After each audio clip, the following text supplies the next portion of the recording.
I'm Nick Mann. I'm the editor of The Quarry. It's an online news outlet that we started up a year ago.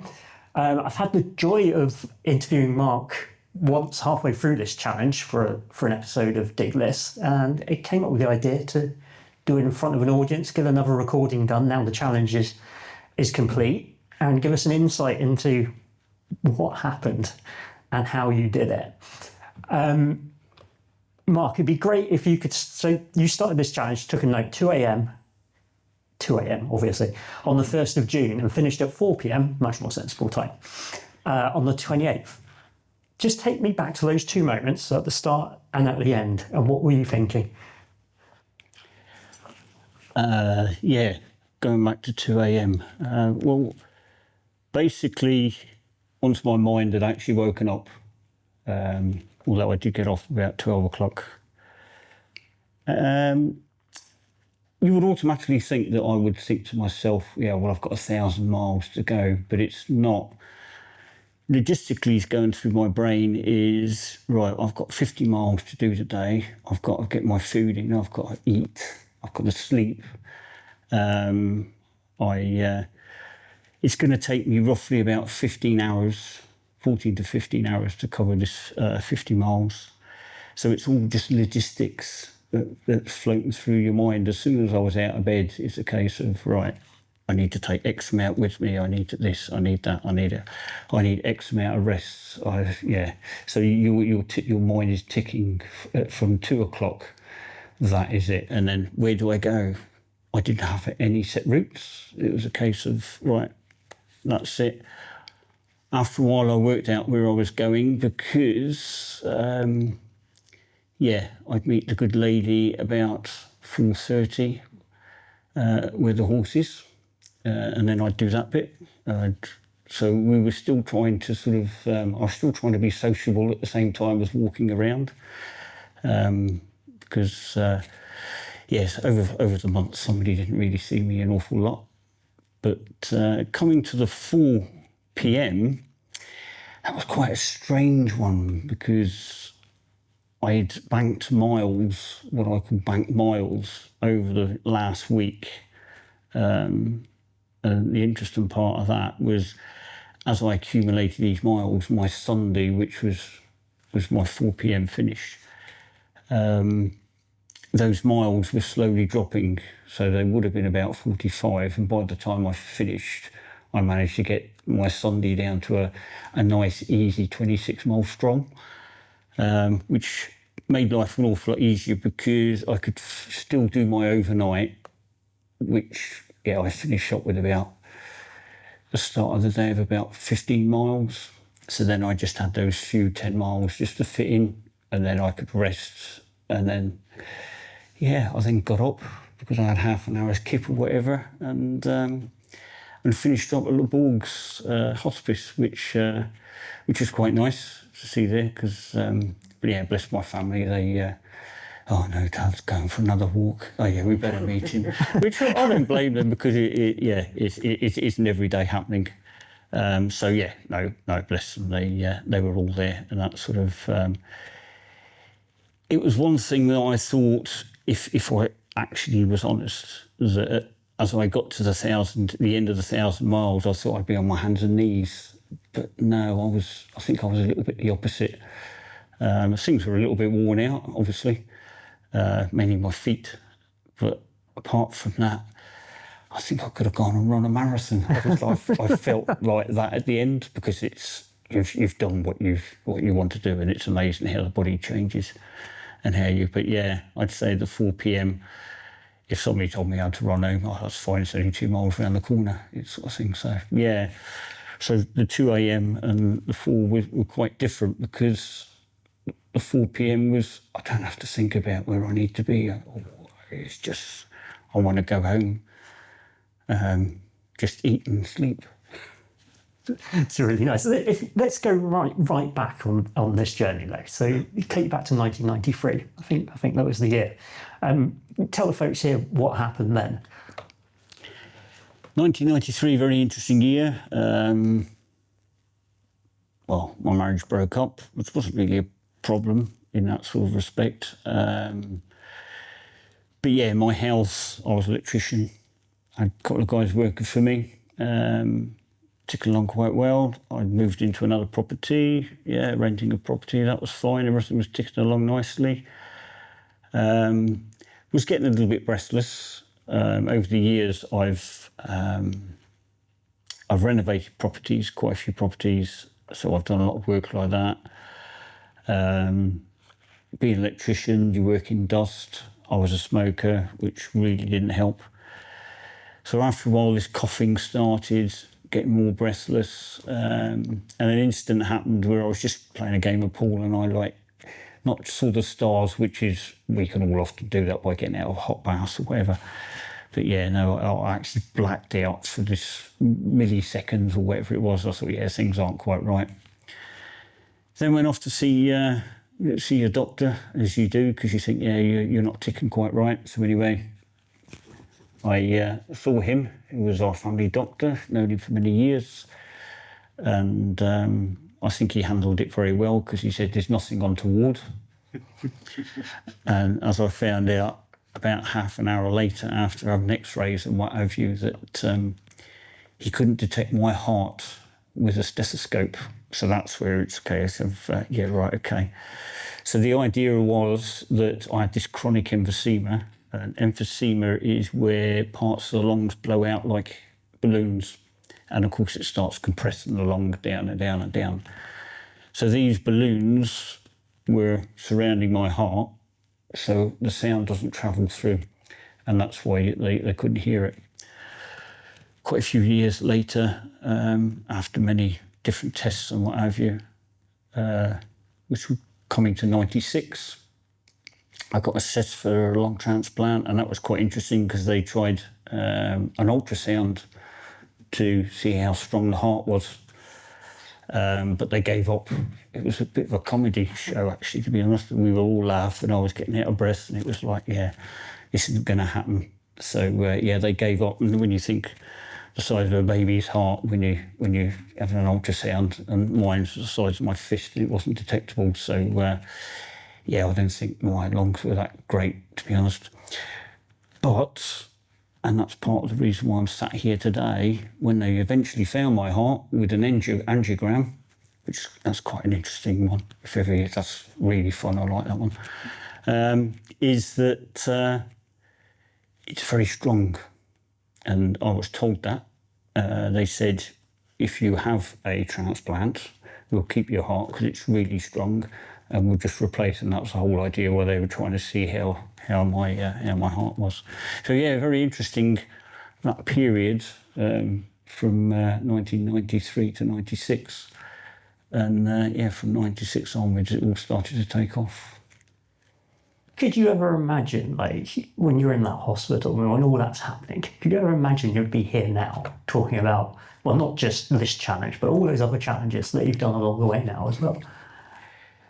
Yeah, well, when I was actually having the assessment, basically I found out shortly after the assessment was carried out that my expiry date was coming a lot sooner than I thought.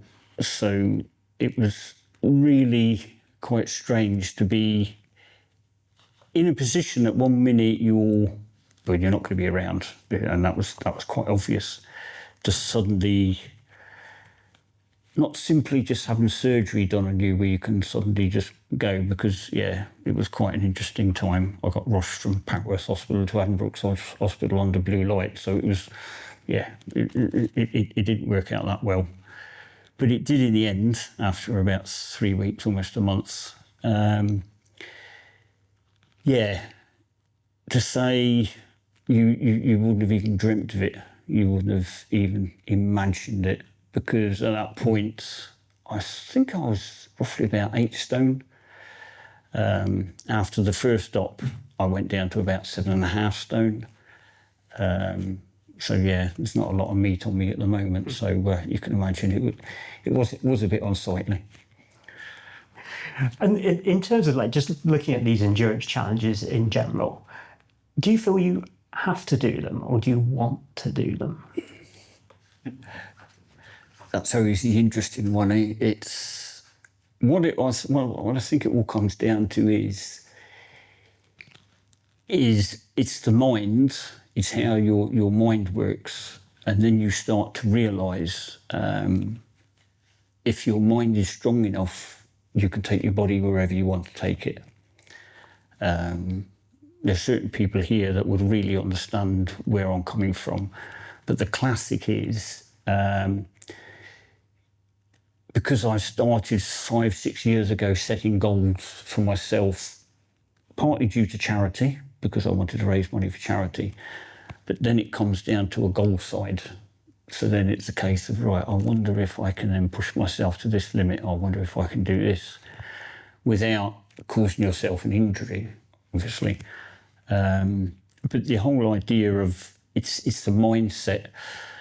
Strangely, I was running on the cliffs, which is quite unusual. I was running on the cliffs Saturday, and I got in about 10 miles, and all of a sudden I felt sorry for myself. And I don't really know why, but I felt a bit sorry for myself, and yeah, I was lagging.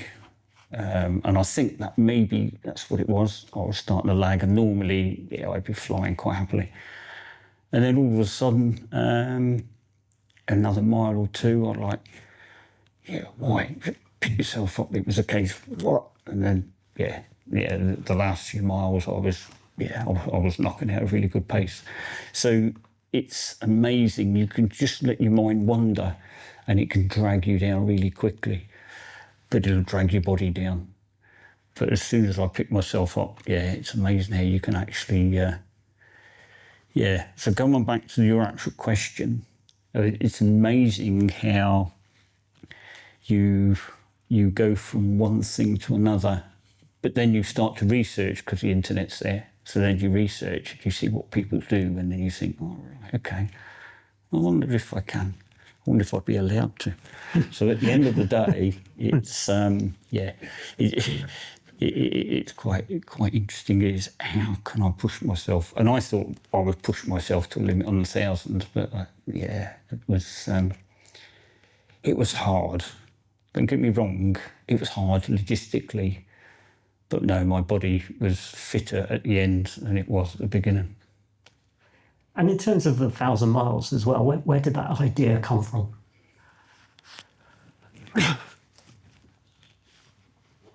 I'm not quite sure. I'm just going back through the files, but thinking about it, I think how it started was March last year, when I decided to do 1 million steps, just to see if that was possible.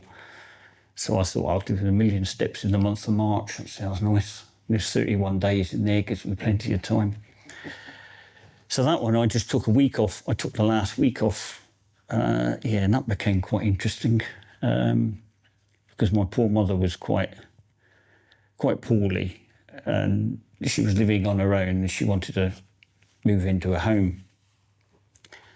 And my elderly brother, which usually poor elderly brothers get the task of looking after her and doing all that sort of stuff, he decided to go on holiday. Just at the time that Mum was moving and what have you.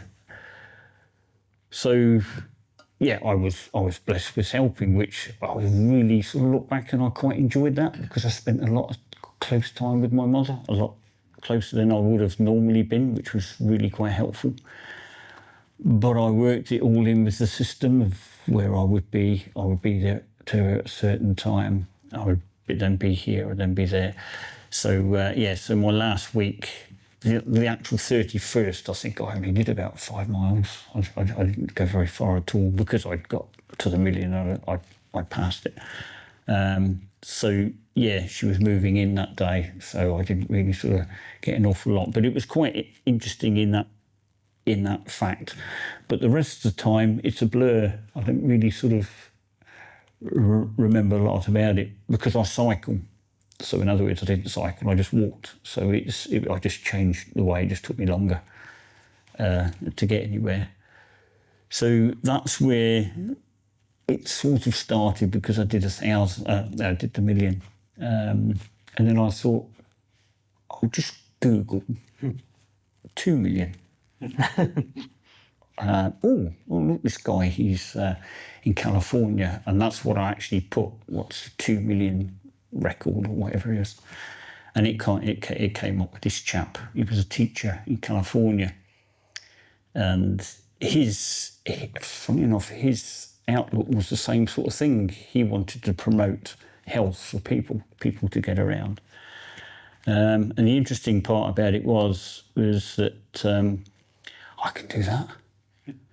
Yeah, I think I'll have a look at that. So anyway, my brain started to go logistically. The calculator came out, how many miles, and all that. And I thought, if I do a bit of running. The only thing is, if you do a bit of running, it's a catch-22, because if you run, you get less steps. So you've got to, but you can cut it down with a space of time, obviously. So I thought, I could do that. I could do 12 hours a day. So all their calculations start up, and then you think, yeah, it's possible. Yeah, it's possible that I could actually do it. So if somebody else has done it, I'm dead sure I could get down that road. But then you think, I've done all these different challenges. I really want to try and knock something where I can. I've done a couple of what we class as DNFs, which I sort of learned from mentally. It's quite interesting. Where I'd say is you haven't failed. If you don't finish, you don't fail. You just learn to manage it right next time, and that's how a lot of ultra people with either running or walking, that's how they manage to actually get to the goal at the end. Is they just, that's a mistake, so I need to manage it next time. There's obviously a lot of logistics that have gone into this. Are you drawn to that? It sounds like you are, the planning side and the... One thing I've realised, and I've asked people in the past, and my daughter's there smiling, thinking, yeah, you've asked me enough times, is asking people to give up their time to help you, because you need crew in whatever way, shape or form. And partly with doing this 2 million, it was more a case of, I don't really want to have to ask people to do things for me. I'd like to fit them in, try and get it done myself. Maybe get a bit grumpy every now and then if things aren't going quite right. Because the hardest thing, and I'll tell you now, the hardest thing is putting on compression socks 3 times a day. That was the hardest thing, because it might sound funny, but the first thing I've got to do is Vaseline my feet. And then to get these compression socks on, it's like, yeah, it's murder. So you're knackered before you're out the door, if I'm really honest. So to get those on, I get those done. Then you suddenly realise that you're just about to go out the door and you think, yeah, I haven't got 3 bananas with me, I need 3 bananas. Oh, yeah, I've got my 3 bananas. And it's ticking, it's just completely ticking all the time. And the worst part about it is poor Caroline is thinking, what's she doing next? Where's she going next? Because partly I don't want to sort of say, can you do this? Can you do that? Can you do this? Because I remember doing that in the past, and it's a case of, no, I need to set my meals. I need to do what I need to do.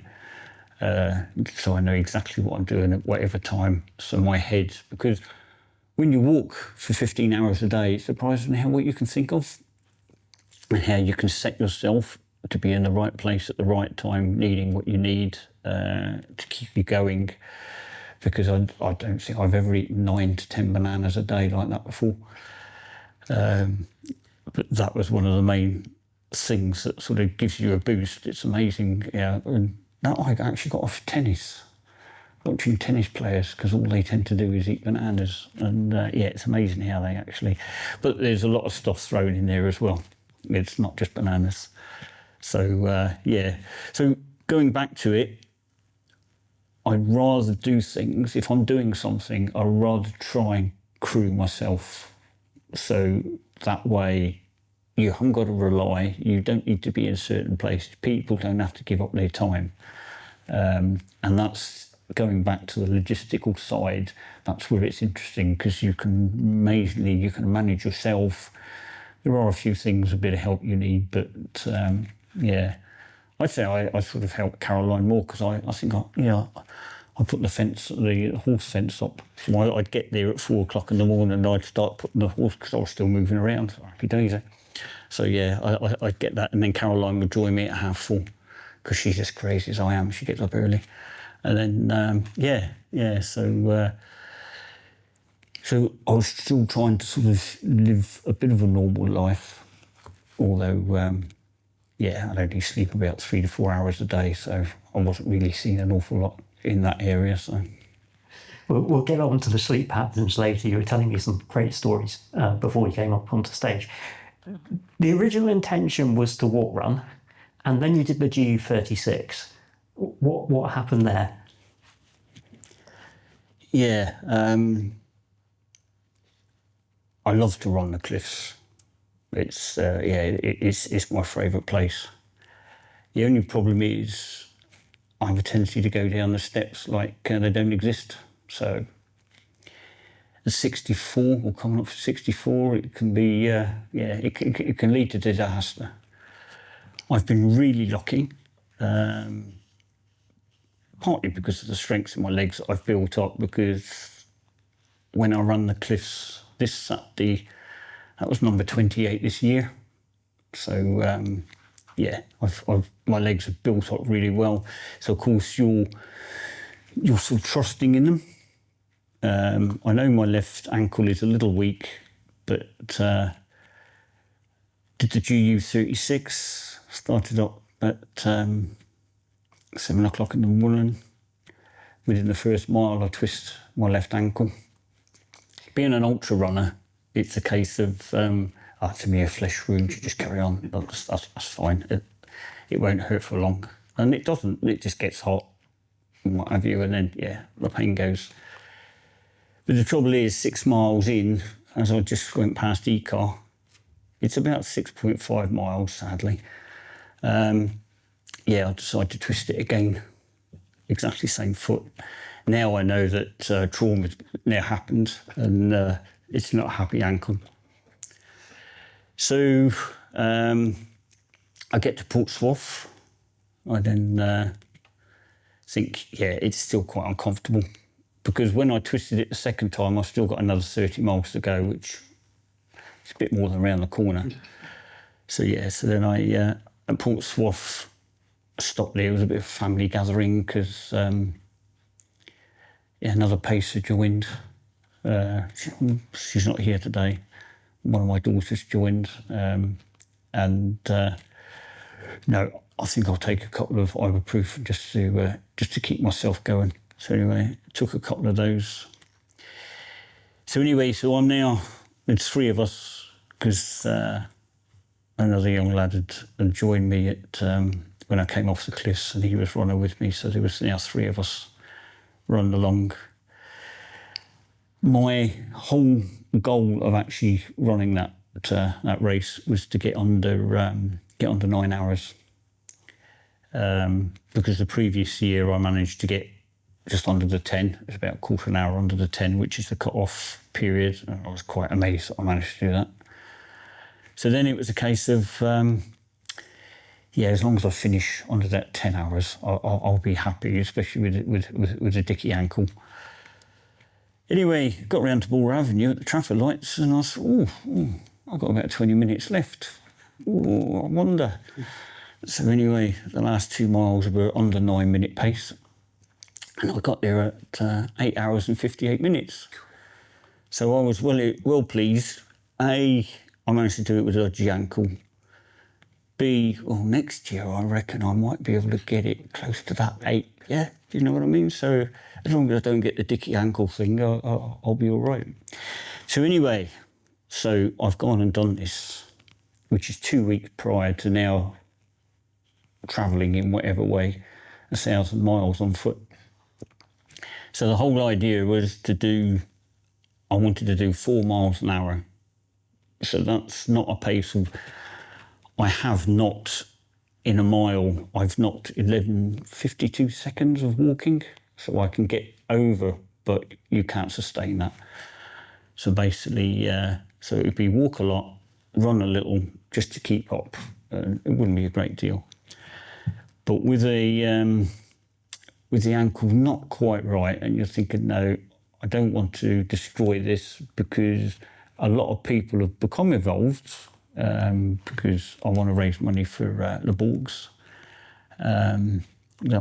Which was partly, it's great because you sort of put yourself out to the public, which is a really good help for you, because it gives you more of a mindset, because you want to get your goal, although you know you want to get the goal whether that charity's there or not, but it's a better way of getting a goal. So I thought, no, I better just do the walking. So instead of 12 and a half to sort of 13 hours, it changed to sort of 14 to 15 hours. And that's where the logistics comes in a little bit more. So walking that amount of time, when do you start? Well, as we talked about a little bit earlier, is that I started at 2 a.m. and I thought, right, how do I fit 50 miles in? Because if I actually equalled it, if I took the whole month off work, 33 miles, 34 miles a day, and that's how you'd get to the 1,000 at the end. But I could only take 2 weeks off, so I took the beginning week and I took the end week off. So the 2 middle weeks were rest weeks because I was back to work. So those weeks I walked roughly about 20 miles a day. So if you want to call that a rest week. So of course I had to cram these other two. So it was 350 miles each week. And then I was looking at 150 miles on the weeks of being at work. So everything went really well. Going through my first week, 50 miles a day was working out quite well. I realised that sleep didn't come into it too much. So what I had a tendency to do, because I broke it up into 3 sections, so I'd have half an hour, half an hour, and then try and grab a bit maybe overnight, and then sleep, repeat. So the first 6 days, well, if I say the first 4 days, 50 miles were fine.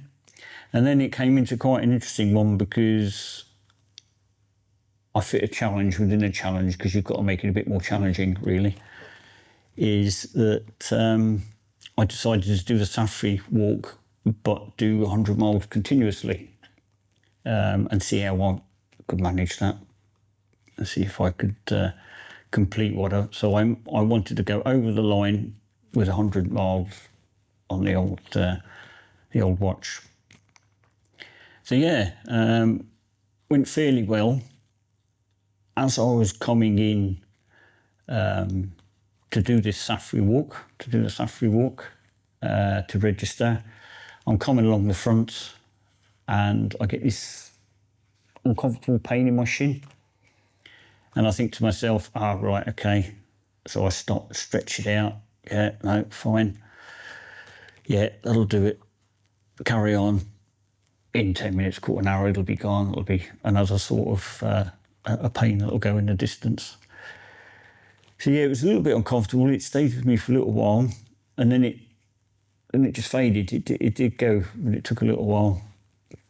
Got myself registered with the Safari walk.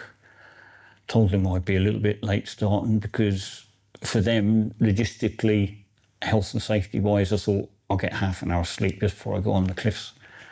So I grabbed half an hour's sleep, and I was a bit later than everybody else, but they know what I do. I then got on the cliffs. So that was my first 6 days of completely doing 50 miles. And that was a nice one, because they decided that we weren't doing the full cliff circuit when we were doing the Safari. So in my little brain, had worked out exactly how many miles. So I've now got 2 miles that I've got to try and get rid of somewhere. So I'm now walking around Bordeaux with my son, going around all the blocks around Bordeaux to try and burn them up. And then when I got into town, I got a little bit more, so I'm walking down towards the East Arm and back again. And there you go, 100 miles, look, there you go.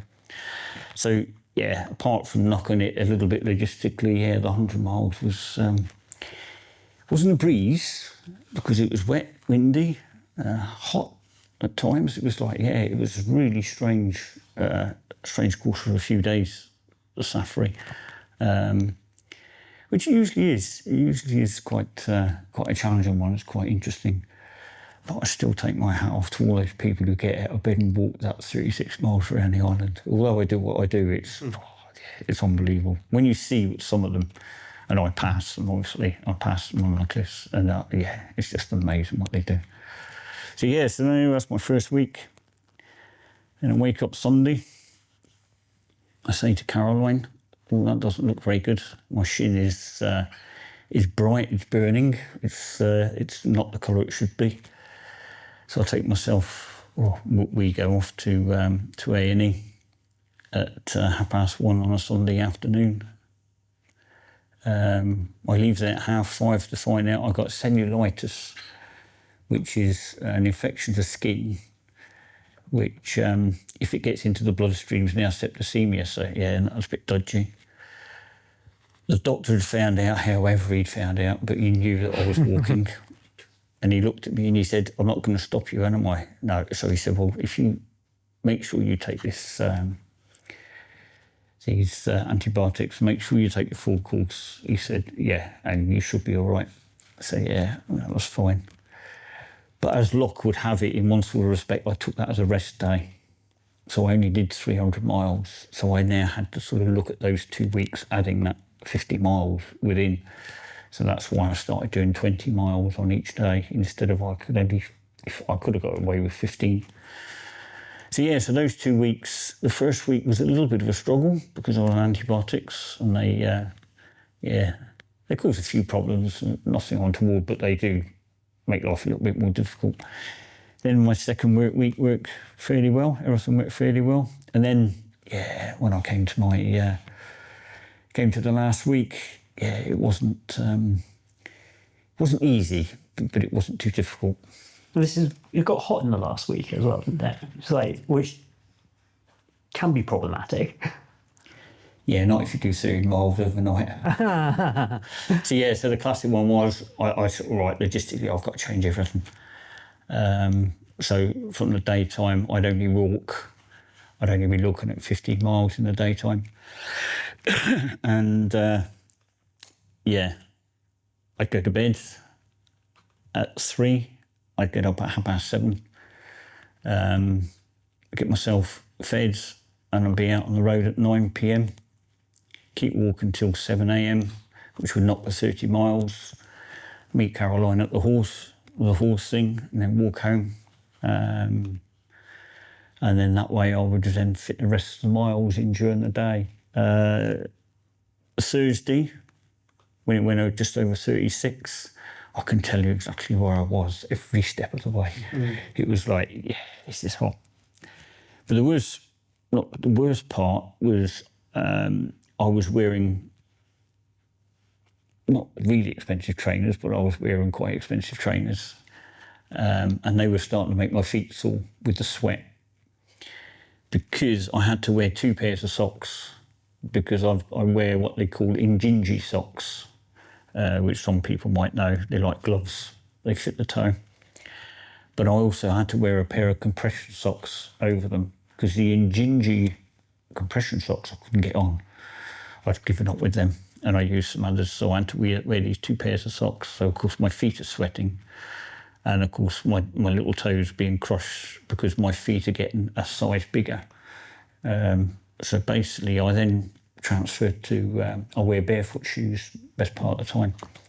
So I transferred to them, and amazingly, that was for the rest of the time. They were quite comfortable. I wore them out, so I had to buy another pair. But basically, so it's amazing that barefoot shoes were surprisingly, but you're an awful lot closer to that tarmac. So, It reminded me of, you remember the film 10 with old Barry Derrick and he's walking across the sand? It was a little bit like that. Yeah, it was quite hot. In terms of that sleep as well, when you're out there, were there any moments where, I mean, exhaustion sets in? What do you do?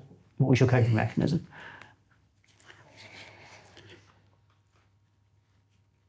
Exhaustion.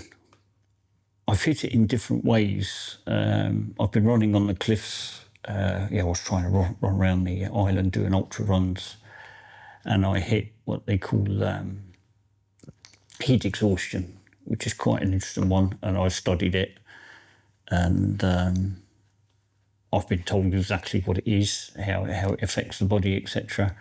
And you basically heat up from the inside. And that one is, when you go along the cliff pass is it's moving. So you like trying to go the same direction it is, and you realise, no, it's not moving. You are moving, so it doesn't really help very much. So knock that on the head. Luckily, I never came across that. That one I didn't get. But the exhaustion, I would say, mine was sleep deprivation. That's the thing that I would come across because I was only getting in 3 to 4 hours a day. The places that I found myself sleeping were quite interesting.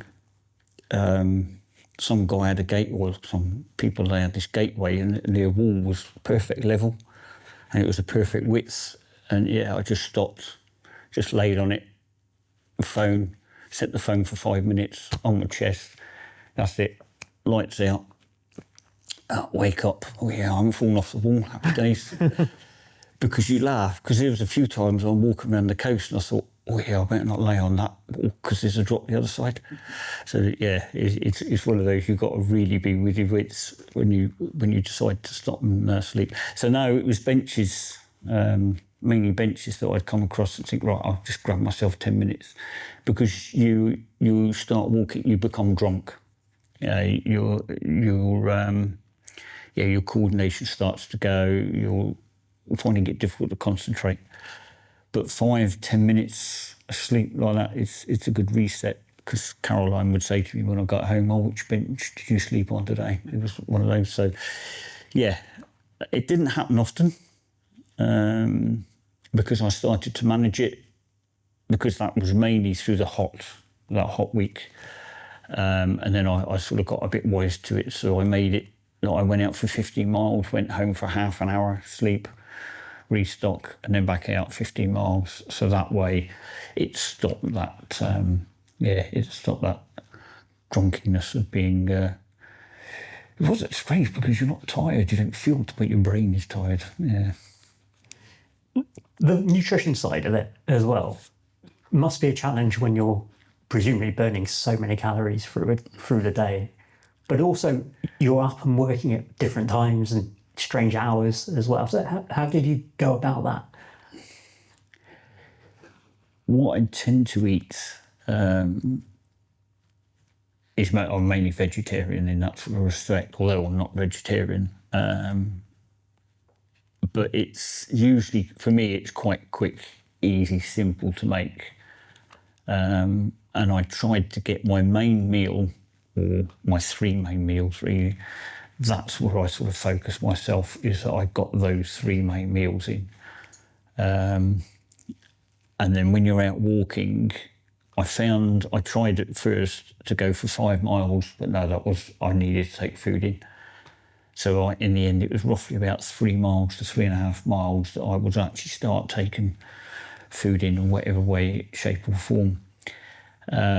Nuts, bananas, dried fruits, all that sort of thing, as much as I possibly could. But I tend to live on seeds, nuts, pulses, mainly that sort of thing. A bit of fish, more for the oil side of it, stop all the joints squeaking. But basically, at the end of the day, it was an easier part because 6 days a week I eat exactly the same thing.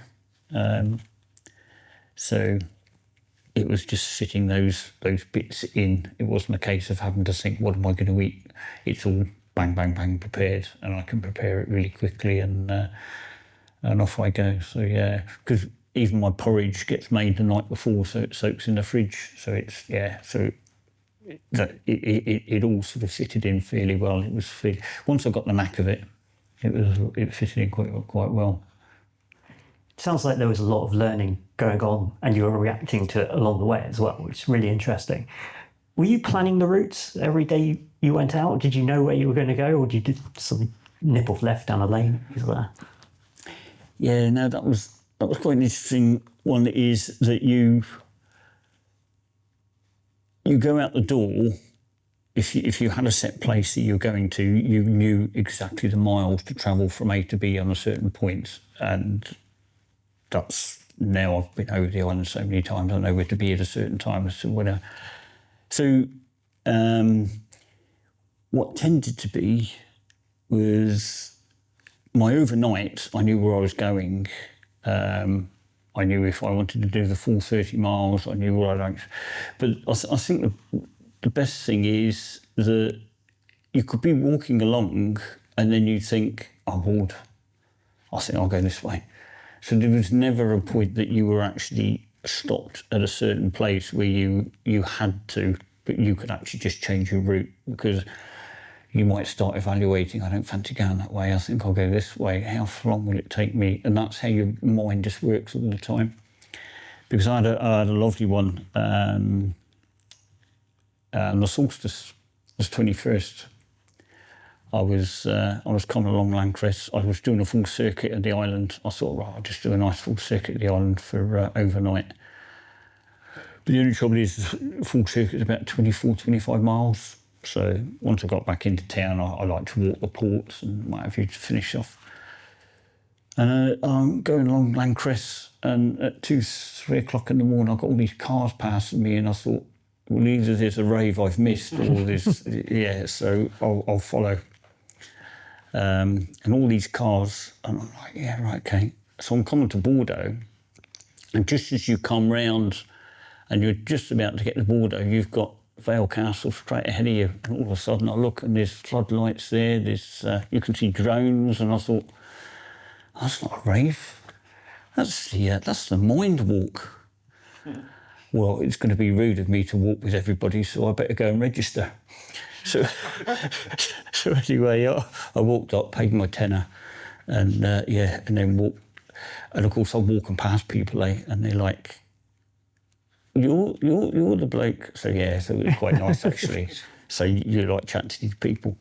But the classic one was, you like this one. I'm walking along Moore Avenue again. It's my favourite spot. I'm walking along there, and all of a sudden, one of my little toenails decides to vacate from my little toe. So of course it's in my sock. It's like, yeah, that's not very comfortable.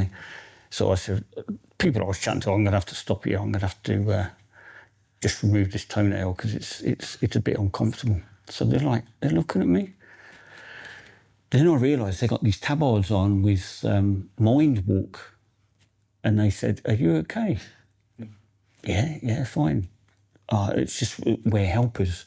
We're there to help people if they can't get into trouble. So I said, no, I'm fine, okay. I just need to remove this toenail. And the woman, the look on her face was like, have you got a problem? I said, well, actually, I started this walk at 9 p.m. last night, and I'm like, I think I know who you are. Mm. And then she twigged, and she said to me, "Oh, right, well, you will take care, eh?" And I'm thinking, yeah, bless. If I really told you what was going on and how things were actually falling off and the blisters, yeah. Anyway, so she said to me, "Oh, there'll be pastries and coffee at..." So I said, "No, I've got another 5 miles to do when I get there." So she looked at me and went, "Oh, yeah, right." But yeah, it was quite a nice, amusing one for me, as much it was for the people around me. But yeah, to see up at Vale Castle, it was full.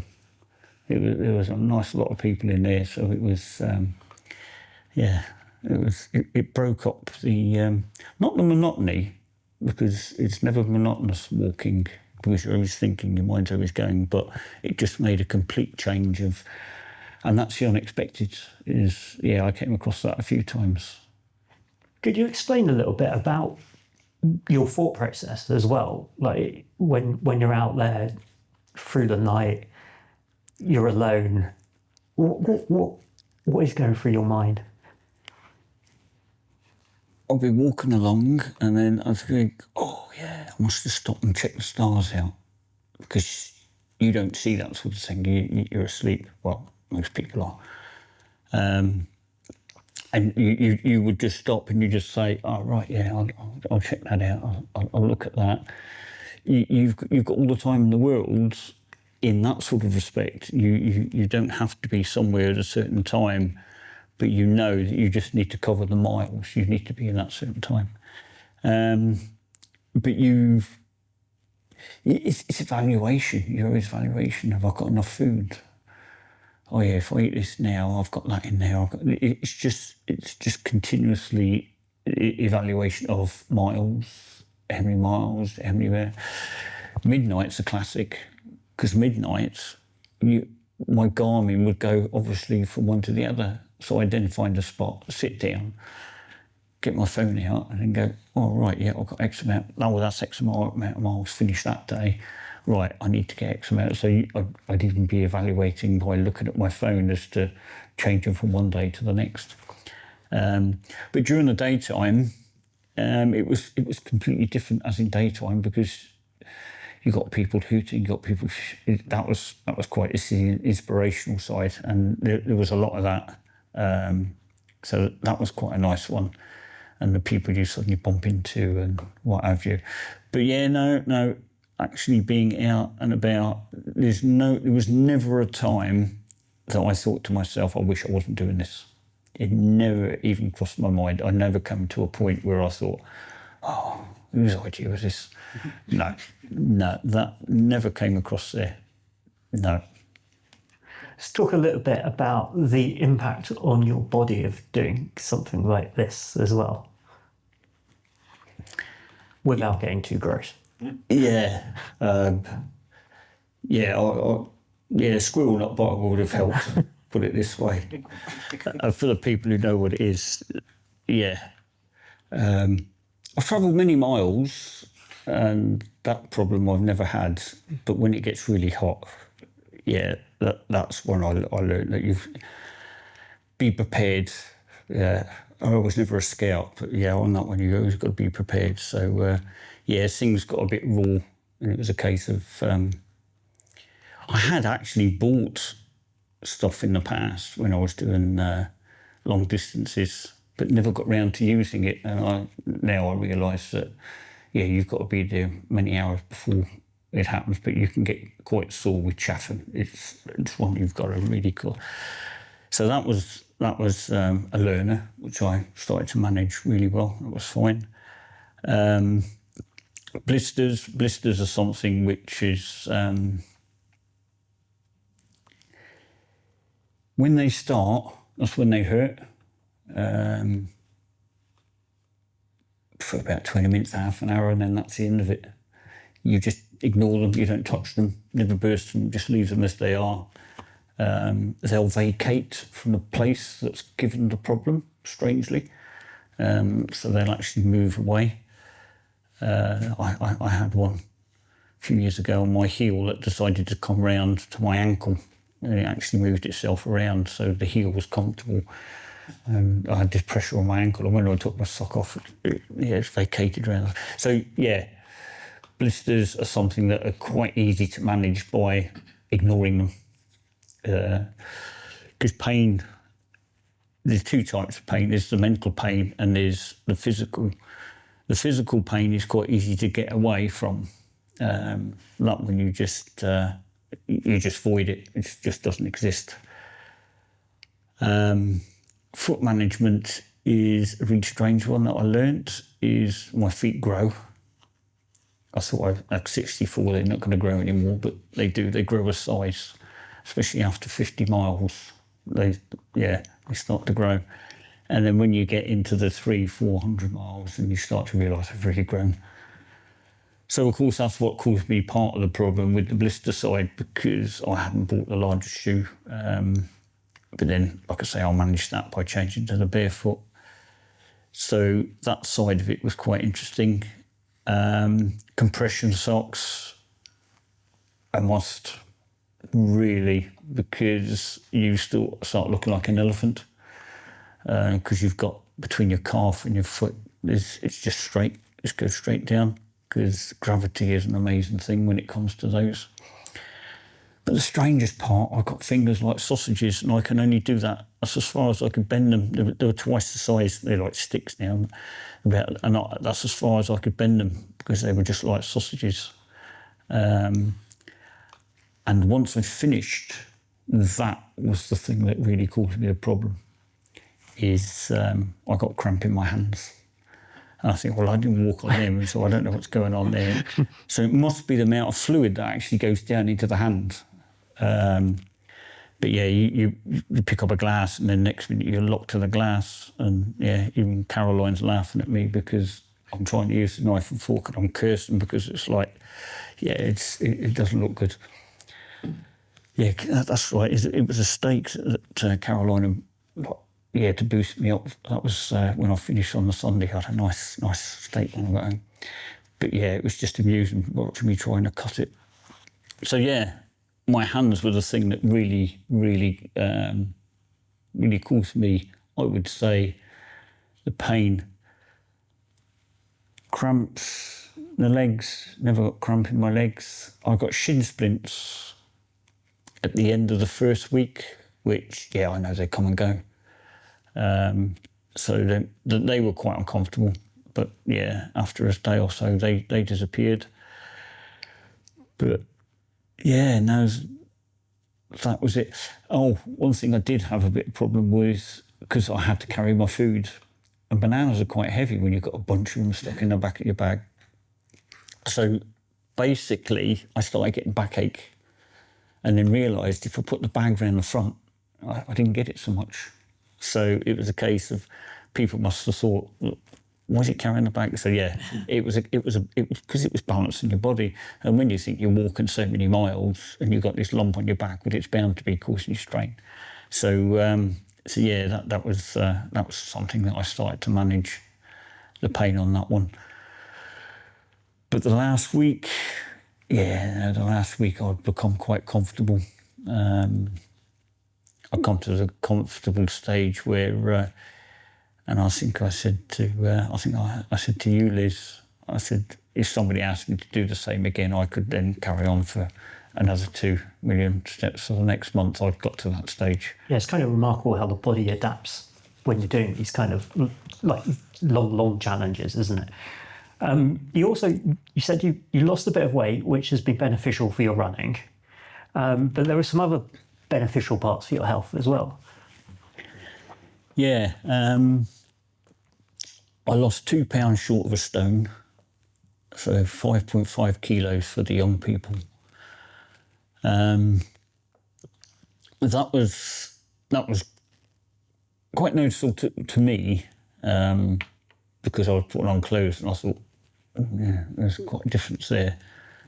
And a certain person who we all run with and we know quite well, and I met him when I did my first run, which was a few Saturdays ago already. He looked at me and he says, "Mark, you've lost a lot of weight and you can't do that. It just doesn't look right." So amazingly to me is I've steadily put the weight on. But when I did that first run, obviously I'd only put on a kilo or so.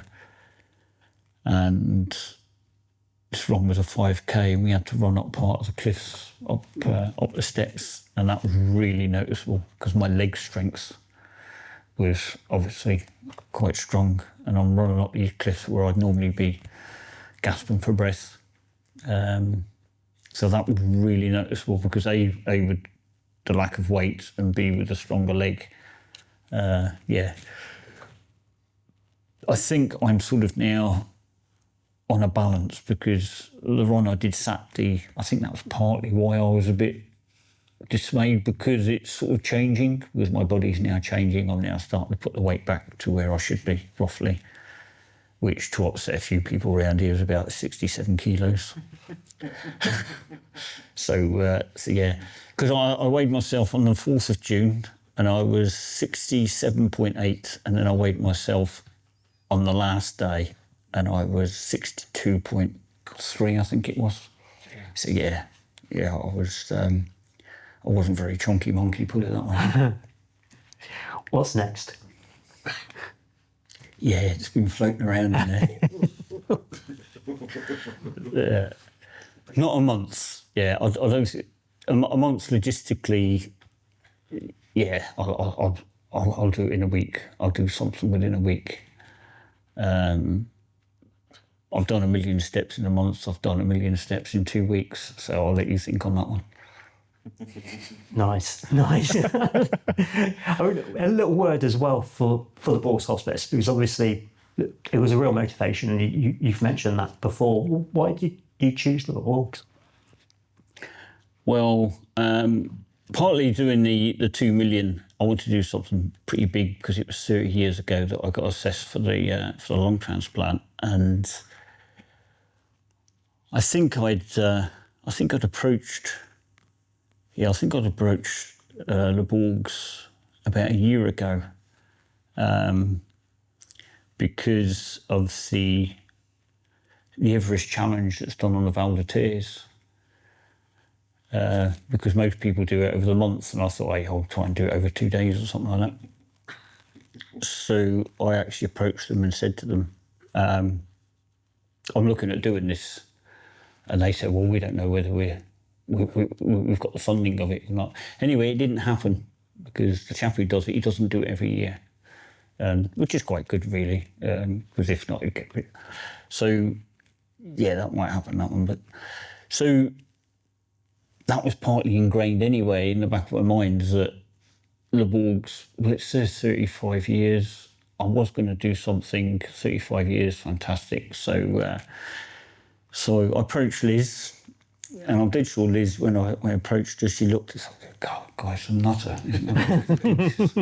I could sort of see the look of, I don't think this is possible.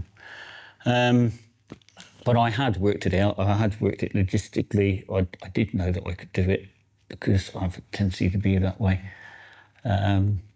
So after a few meetings, yeah, I think Liz realised that he might be a nutter, but I think he knows what he's doing. So then, then after a few meetings, it was a case of, logistical bits started, and a few press releases, and that was it. We were on the way. But the main reason is that the funding from the States is it's not an awful lot for a hospice of that size, and basically that's their main income. So I'll probably be doing something else. So you probably won't see. It probably won't be the last time that I'll make a few visits. But yeah, that's how the Bourgs Hospice came along. But also thinking of it is 30 years ago, I was almost one of their customers. So if I look at it from that point of view, at any time, any of us could be all of a sudden being looked after by them. And the donations, people can still donate. So anyone listening or watching this podcast, where do they go? Yeah, they can either go directly to Giving. It's not just Giving, it's to giving.gg, because a lot of people get lost on that one. It's giving.gg, and put my name in, Mark Prevel. Or they can go via my website, which is popprev.org, because there's a little bit in there now. I've updated it a little bit as to how the walk went, etc. And then they can get through there. And those are the two best ways of actually getting there to donate. And I've had some pretty good donations from folks, and it's still rising slowly. Let's just hope that keeps going, that this can help towards that. Mark, it's been great to chat to you again. Really excited to see what comes next as well. So thank you very much. No, thank you, and thank you for guys for turning up. It's appreciated. Thank you for tuning into this podcast. If you've got all this way, I'm really hoping that you've enjoyed our work. There's a few things you can do though to support us. Follow, like, subscribe, share, whatever you can do to help spread the word of The Quarry. The other thing you can do is head on over to our website, where you can become a member and really support independent local news.